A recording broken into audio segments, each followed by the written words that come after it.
Good morning, dear hearts. Congratulations. We are starting a new section of the workbook. Lesson 121, Forgiveness is the Key to Happiness.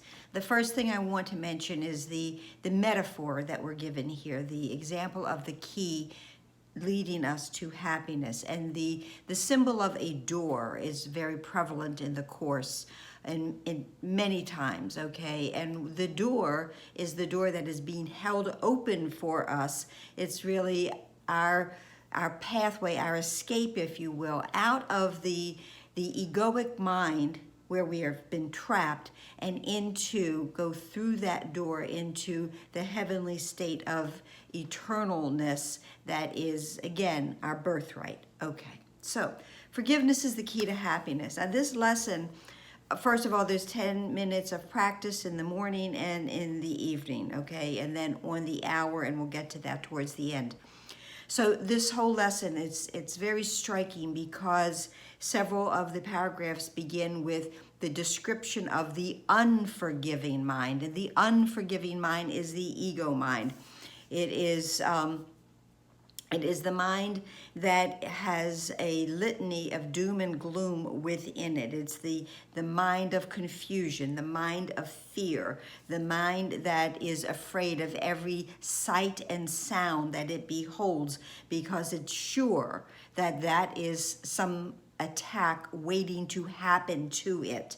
Okay, so now it must attack back and attack first. This is the scenario within the unforgiving mind. And it's beautifully written. There's one paragraph, the third paragraph, that I want to read because, again, it is so significant and it's so telling. And it says, the unforgiven mind is torn with doubt, confused about itself and all it sees, afraid and angry, weak and blustering, afraid to go ahead, afraid to stay, afraid to waken or to go to sleep, afraid of every sound, yet more afraid of stillness, terrified of darkness, yet more terrified at the approach of light. Okay? It's a terrible place to place our mind, to place ourselves into this total scenario of fear. That's what it is. It's complete fear at everything. And I'm afraid to go ahead, but I'm afraid to even stay where I am. But this also says that the unforgiving mind wants forgiveness. Okay? It wants forgiveness, but it can see no way in which to achieve that. Okay? Forgiveness, we are told, is acquired. It's not something that is inherent in our mind because it is not a part of the original mind from which we were created. So forgiveness doesn't automatically it's not automatically part of our thought system, okay? Because the original mind is the mind that knows no sin, all right? Yes, errors, perhaps mistakes, but there is no sin that is part of that original mindset. So the idea of sin is acquired in the unforgiving mind, and now in order to find its way out, forgiveness must also be found and practiced and become part of this unforgiving mind. Now, we learn the forgiveness from a teacher that is not ourself. It is the Holy Spirit. It is the mind that knows. That is how we will learn forgiveness, not from within ourself, within our unforgiving mind. It's not inherent there. It cannot be found there. We must open up to receive the idea and the acceptance of forgiveness from some place other than, as Einstein said, the level of where the problem occurred, all right? So we are the hope for the unforgiving mind. And I'm going to try not to go over 5 minutes, but I might. Okay.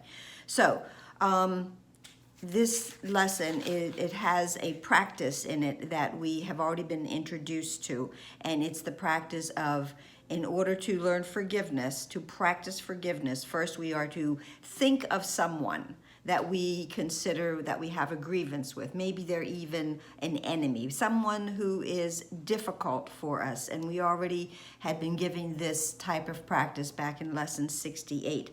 What I love in this lesson is it says, you have probably already chosen, you have chosen him already. He will do. Okay, so that person is going to come to mind almost automatically. And now we are to bathe that person in light and forgiveness and try to see a little glimmer of light within them, and then let that expand out.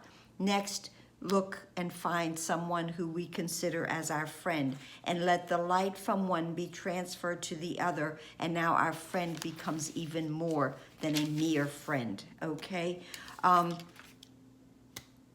Or the hour, or every hour, we are to say at the very end of the lesson, it says, forgiveness is the key to happiness.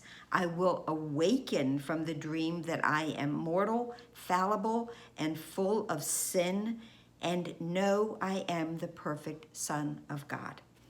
This is a little bit longer than usual. A very important lesson, very powerful lesson. Again, please read it. It's beautiful. I'm sure you'll feel some stirrings within you when you read this. There is hope.